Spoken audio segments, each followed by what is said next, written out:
Okay, now we have the sane demented situation, and we have the transition matrix where 10% of the sane become demented and 20% of the demented become sane in any transition.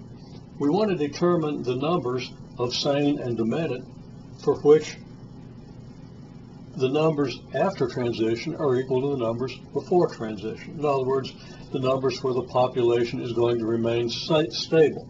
We have sane becoming demented, we have demented becoming sane, but the numbers are equal so that the numbers of sane and demented remain constant. Now, there are various ways to set this up. What I just said would give you a simple equation that you could solve to determine those numbers, but we're going to use this formulation.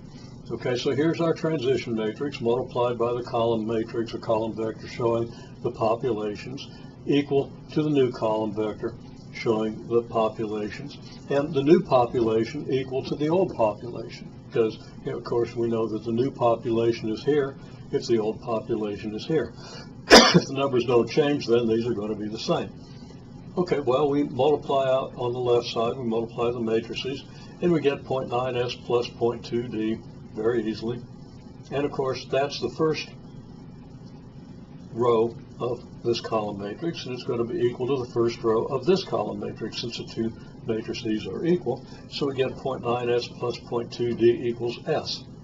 And then multiplying the second row by the column, we get 0.1s plus 0.8d, which is going to have to equal d, giving us a second equation. Now we recognize that we have two equations in two unknowns. Okay, so what we do is we use substitution.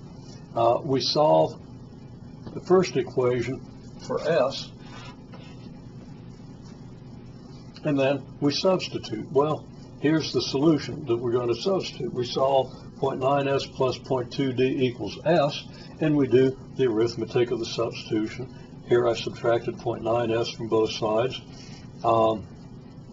and I ended up with 0.1s over here and 0.2d over here, so that 0.1s equals 0.2d.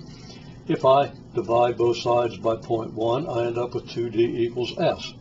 And I could have reversed sides, said s equals 2d. So that's the value that we're going to take here, substitute it in here. Writing this equation where we replace s with 2d, I get this equation, which I'm not going to read it to you, obviously multiplies out to 0.2d plus 0.8d equals d, so d equals d. Well, boy, we didn't get any new information there, did we?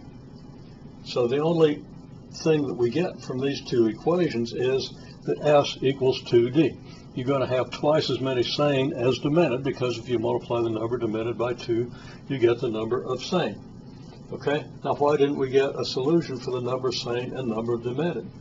Well, we never specified how many total people we had, or maybe how many.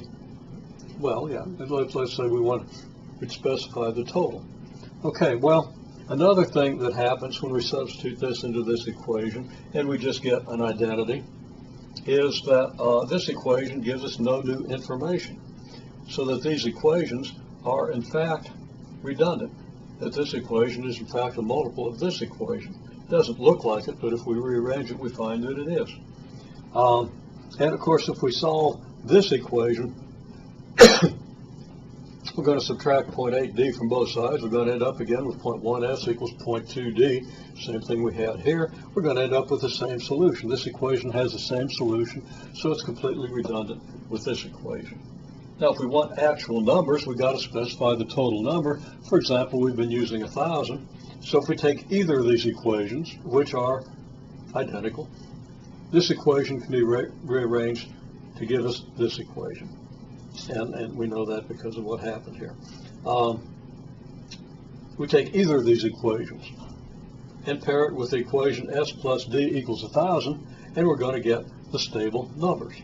Okay, so you could solve this equation, and I'm not going to solve it for you, but this equation tells us that s equals, in decimals, it's going to be 666.6 repeating, and d is going to equal 333.6. 0.3 repeating. Again, there are other ways to come to this conclusion, but I wanted to illustrate the connection between the matrix equation and sets of simultaneous equations.